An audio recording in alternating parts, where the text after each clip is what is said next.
I'm Saeed Danishman. I'm the director of the Fertility Center of Las Vegas. And you may ask yourself, well, what are you doing from Nevada over here? Well, our clinic's been around for about 27 years. And we, probably out of all the surrogacy cases that we do, about 80% of it is with intended fathers. And I see intended fathers from both the US and also from around the world as well. I speak Spanish and French, so I have intended fathers from Spain, from France, from Belgium, from China. So it's been really a privilege, and I think it's just exciting, especially I think when you help intended fathers in countries where they don't have access.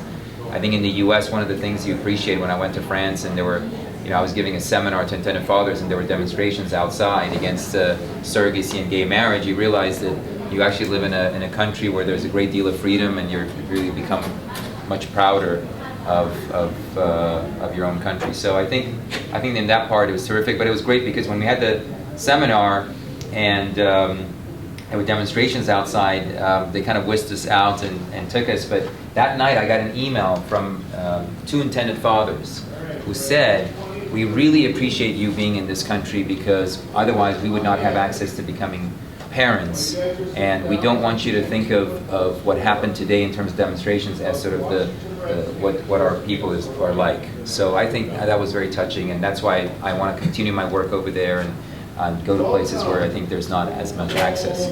So we actually also take care of many intended fathers in New York, across the United States. We were at a brunch last night with one of our intended fathers whose surrogate is pregnant 10 weeks.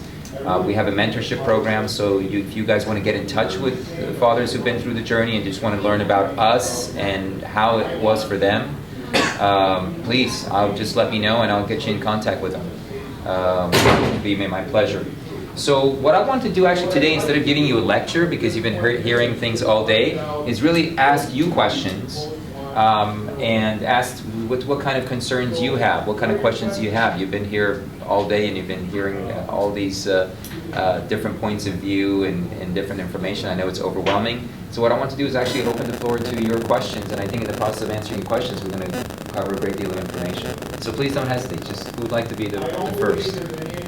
Yes. I'll ask. So if you had to, in a best case scenario, pick the variables that, let's say we had no restrictions in terms of an egg donor or carrier or frozen versus fresh versus whatever, what would be the variables that you think that would provide the highest success rate of a pregnancy? That's a perfect, excellent question. Excellent question. So I'll tell you exactly what will do that. So it all starts with choosing the egg donor and the surrogate.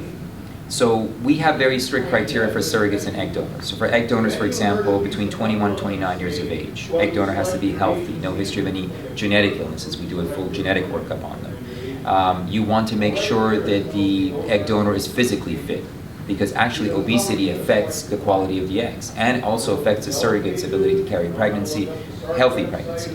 So starts off the egg donor. Then there's some tricks that fertility doctors have in order to find out how many eggs and what the quality of the eggs are like. So let's say you have an egg donor in Maryland, okay, and you found a great egg donor in Maryland, but we haven't done an ultrasound yet on her, and we don't know what the quality of the eggs. And she's great, she looks great on paper, in terms of her family history, in terms of what you want in an egg donor. There's a test called AMH, anti-Müllerian hormone, AMH. So we can get an AMH level on her. And that AMH will tell us about the quantity of eggs in her ovaries. Because one of the things that maximizes the chance of pregnancy is to really get a significant number of eggs from the egg donor. So not only will you have embryos for transfer, one embryo for transfer, I'm a big advocate of single embryo transfer, but you're also going to have some embryos to freeze as well. In our program, we never charge for frozen embryo transfers. So if your surrogate's not pregnant with the first fresh embryo transfer, we never charge for frozen embryo transfer. So we can just get her ready in the next month for a frozen embryo transfer. So picking the right egg donor. Same thing with the surrogate. Picking a good, healthy surrogate. Mental health, general health, good physical form.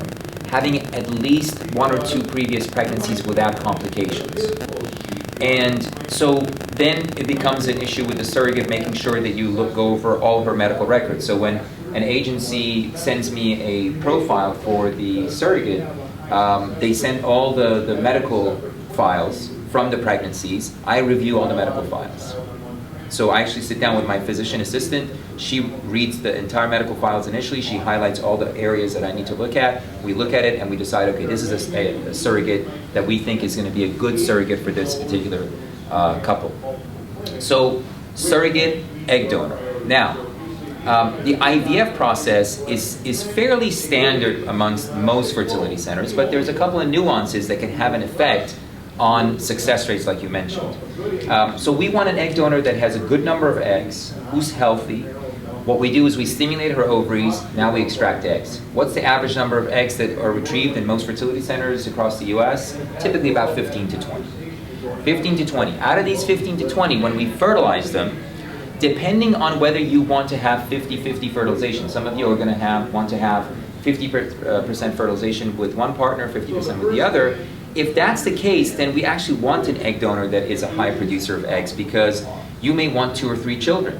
So we want to have some embryos frozen for each partner so they both have their genetics and they want both have their mutual children. So we fertilize the eggs, we let them develop for 5 days. Some clinics will do a day 3 embryo transfer, in other words, transfer an embryo after 3 days of retrieving the eggs. We always do a blastocyst transfer, because if you allow the embryo to grow for 5 days, it gets to a stage called the blastocyst, which is 128 cells, and you, under the microscope, you can get a true assessment of the quality of that embryo. Now, once the embryo gets the blastocyst, now that embryo is ready for transfer. The big question always patients have is, should I do chromosome screening on the embryo? In other words, should I take a few cells to biopsy? I'm here to tell you that if you do chromosome screening, you have to be prepared for sometimes losing some embryos.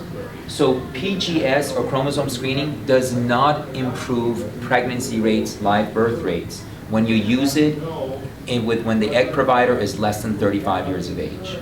There are no studies to show that that's the case. And when we have our own genetics institute, so we do our own PGS, and we have some other clinics that send PGS samples to us. So if I do PGS or chromosome screening, it's called PGS, pre-implantation genetic screening chromosome testing, we make a higher profit. But we don't recommend it when you use an egg donor, because the risk of chromosomal abnormalities such as Downs is very, very low. Now you may say, well, you know what, I don't even want a 1 out of 1,000 risk. I want you to do it. Or you may say, I'd rather have a predilection for a male or a son or a daughter, in which case we do it. But if you do it, you may lose some embryos. The average number of blastocysts that we get from a typical egg donor surrogacy cycle is between 4 to 6 blastocysts. So we have enough to transfer 1 or 2, and then we usually freeze about 3 to 4 embryos. And if it doesn't work the first time, we expect, if the embryo is very good quality, only with a single embryo transfer, we expect about a 75% live birth rate. If we transfer 2, we expect over 85% live birth rate. And if it doesn't happen, then you want to make sure that you choose a clinic, whichever clinic you use in the US, make sure you choose a clinic that not only has very good pregnancy rates with fresh embryo transfer, but also has very good pregnancy rates with frozen embryo transfer. Because again, if it doesn't work the first time, you're going to have to do it again. And if you don't have any frozen embryos, or if the clinic charges for frozen embryo transfers, that's a whole nother several $1,000s that you have to pay for a frozen embryo transfer. So those are some of the things. Picking a great egg donor, picking a healthy surrogate, making sure that you have a good number of eggs that are retrieved, and then as the embryos develop, make sure that you transfer the embryo at the blastocyst stage, not any earlier. And also, if you decide to do the chromosome test, just be aware of the fact that it has the potential of reducing pregnancy rates. And I think anybody who tells you not, then you should ask them for research scientific evidence. We have a research department in our clinic. We have a research director, a full-time biostatistician. We publish a lot of papers. You actually can go on the NIH website, pubmed.com, pubmed.com. You can take a look at all the papers we published over the last 20 years. I did all my training at UCLA, so we were taught to have a very scientific view of things in terms of research, and then sort of continue that in practice. So that's a great question. And then the details become, okay, well, the cost of clinics, the cost of agencies. And I think the majority of the clinics and agencies that you see here presenting are solid clinics, solid agencies that really are very passionate about this whole process. And sometimes it just becomes who you bond with and who you feel more comfortable with in terms of moving ahead with your journey. Sure.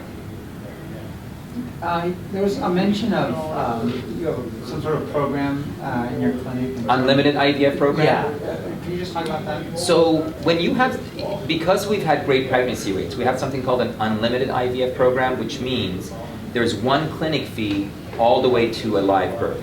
So until you achieve a healthy live birth, there's no further clinic fees. For example, if the first transfer with the fresh embryo transfer doesn't work, then we do the frozen embryo transfers. There's no further clinic fee. Let's say you go through all the frozen embryo transfers, or let's say we get unlucky and we get an egg donor that only produces 11 eggs, and out of those 11 eggs we only have 2 embryos, and we transfer the 2 and it doesn't work. Now we have to get another egg donor, and we have to start the process again. There's no fee. It's unlimited egg retrievals, unlimited embryo transfers. So it's really one clinic fee until a pregnancy, until a live birth is achieved. We also have something called a family package, and the family package is really to encourage our intended parents to do single embryo transfer. And the family package says that if you have frozen embryo transfers and you want to have more than one child, it's safer to do one single embryo transfer at a time. So we do the single embryo transfer as long as you have frozen embryo transfers for the next 6 years. If you want to go through another journey, even if you choose a different surrogate, same surrogate, we will do the transfer and we do the whole process again, journey with you. There's no further clinic fee as far as we're concerned. And we did that, I implemented that because I felt that may encourage single embryo transfers for more intended parents. Single embryo transfers have a lot of advantages, the most important of which are lower risk of preterm labor and delivery, and sometimes, many times, a decreased cost of insurance, because remember, you're going to need insurance, maternity, and also newborn insurance. So if the surrogate, if the newborns need insurance, you're going to have to get insurance for them, and insurance is much more expensive for twins than it is for singletons. Now, with Obamacare, things are a little bit in the gray area now, because as American citizens, all newborns have a right to have insurance, but there's still that gap where until the time when you, and I think that's an area where the agencies can really help you in terms of navigating the insurance situation. You say there's no further clinic fees. Are there other fees though? Yes, there are other fees. Another great question. So what other fees are there? Let's say we have an egg donor. Let's say we go through all the eggs from that egg donor for all the embryos and it doesn't work. We have to find another egg donor. Okay? If you find an egg donor from an agency, there's going to be an agency fee. That's not a clinic fee. We don't have any control over that. The compensation for the egg donor, there's a fee as well. Again, we don't have any control over that. So the clinic fee is the majority of the fee. So, but you're still going to have an agent. Now, many agencies, egg donor and surrogacy agencies, you may have heard today, actually will not charge you again, or will have a discounted fee if for some reason the first egg donor, the first surrogate doesn't work and they have to change an egg donor, change the surrogate. So you can discuss that with them, because we love it when in concert with the agencies that we work with, they sort of have similar programs. So if it doesn't work, then what we can do is we can go back to the agency and say, let's help this couple. We're not going to have any clinic fees. Let's discount the fees as well so that they can go through another journey. You also, you have this egg donor program, right? We have our own egg donor database, and we have at any given time, we have somewhere between 70 to 100 donors. So you may find your egg donor in our database, but we also encourage you to look at other databases as well, because there are many agencies that there are egg donor agencies that have well over 1,000 egg donors. So we have 70 to 100. Our egg donors are pre-screened in the sense that they come in for an interview with the physician, and they also have an ultrasound and blood work with us, and then we put them on our database. So if a donor comes in and they don't have enough immature eggs, they're not eligible to be in our program. Because we want a really good number of eggs being retrieved from the donor, because that's going to be correlated with a higher pregnancy rate. So with unlimited and one donor fails, your donor that you've already screened, yes, you would just pay the donor fee, but no. Exactly right. Just the donor compensation, and that's it. So if it's our donor that you picked one of ours, you're absolutely right. That's a very good point. If it's our donor and there is no aid, we don't charge an agency fee for our database. Gotcha. The only cost would be if we have to change egg donors, would be the donor compensation, and our donor compensations are $4,600. Wow. So we don't pay donors more than $4,600. That's another reason why sometimes, we don't have 500 egg donors in our database. Many agencies actually compensate, or many donors want a higher compensation. Some donors want a $10,000, like, especially if they've gone through a egg donor cycle before, they want a $10,000 compensation. We just can't do that. Yeah, we don't. So, but again, you are more than welcome to choose any donor you wish. You can choose an egg donor from our database or from any agency you wish. Yes? With your pre-screened donors, do you have any particular, and I've heard in different places that folks have particular ways in which they approach actually getting folks into their database? They have, they pre-screen for certain things. So right. Is there any particular way in which So what we've done is we've advertised locally in the actually we have donors we draw from 3 states, from Utah, from Nevada, and from California. And typically what we do is we have our own donors become our advocates. So we have our own donors. We tell our donors, we want you to refer someone to us. And so they refer donors to us. We advertise in the university, for example, at UNLV. We have ads in UNLV. We have ads in some California colleges. We have online ads for egg donors. But they have to go through initial screening. So they have with our physician assistant, they initially go through a screening over the phone, and then if we feel that they're good to be a donor, then we have them come in. If they live in California, then we go send them to one of our sister clinics over there, and they get their ultrasound done over there, and they get their blood work over there. So they don't have to trek all the way to our center. We work closely with many fertility centers on the East Coast, in Texas, in San Diego, in Los Angeles. So we have a group of sort of collaborators, and I think it's great to collaborate with your own sort of peers. It makes it for a better process for everybody. Oh, exactly right. Are you talking about a surrogacy agency or egg donor agency? Well, you have egg donors. Yes. If we found our own surrogate, we still need another agency. I recommend it because I think that the surrogacy, because a lot of times there are many questions that you may not be aware of in terms of dealing with a surrogate. I think a surrogacy agency, for what they charge, it's actually it's a bargain. Well, and also just as a surrogacy Sure. agency, I'm sorry, like I'll give you a la carte pricing. If you bring your own surrogate, I'm not going to charge you as much as I would charge to go identifying her, but I'll do the talk about money and Legal. not legal. I'm not a lawyer, but talking about compensation, selective reduction, termination. I don't know that you necessarily getting her expense reports from when she's driving to wherever. So we'll handle like that stuff, but you can bring your own donor, your own surrogate, and I'll give you all the comfort. I highly recommend a surrogacy agency, and the reason for that is because I think that the consultation and the guidance you get from them is well worth what their fees are. In fact, I think it's actually a bargain for what their fees are, because they are most surrogacy agencies you see here have years and years of experience.